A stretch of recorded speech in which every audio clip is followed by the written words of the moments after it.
support. The maestro, please!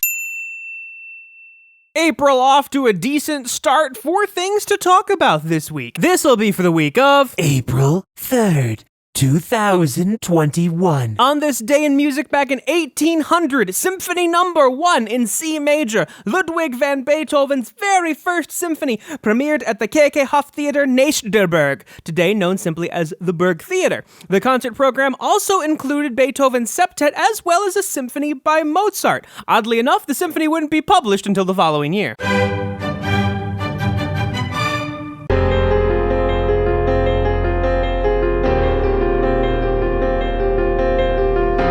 Very talented French composer and obviously pianist, as this is mostly an instrumental piano album. His music has been featured in the movies The Danish Girl, The Personal History of David Copperfield, and has been used in commercials for like Bentley and Giorgio Armani. Don't mean a thing if it ain't got that swing. Unsurprisingly, that big Frank Sinatra compilation album, Ultimate Sinatra, is not only at number 1, but it's been on the chart now for 142 weeks. Singing. I love rock and roll! Afraid of the empty, but too safe on the shore. So this actually came out last year in September to line up exactly with the autumnal equinox. And they've released a couple of different versions of it. In December of last year, they released a stems edition where you can literally get the entire album's stems off of Bandcamp. Given February of this year, they released a physical edition, and it popped up on Spotify last month, which is probably what got it up here in the first place. It's bigger than hip-hop.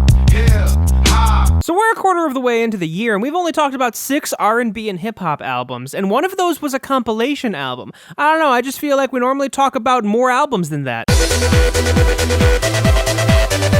was hoping that Diplo thing was gonna move up, but it actually ended up falling off the chart entirely. And now I need some help from the maestro, please! I can't handle myself. No matter what you do. For fans of this album, yes, you can get the original album, you can also get the remix album Club Future Nostalgia, and you can also get the Moonlight edition of this album, which is essentially a deluxe version of the album, including 8 more tracks.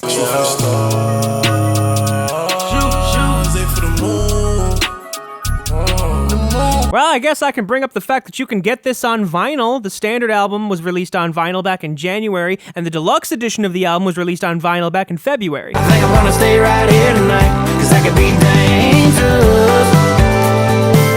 'Cause that could be dangerous. Well, at least it's not number 1 anymore. Under the chemtrails, over the country club.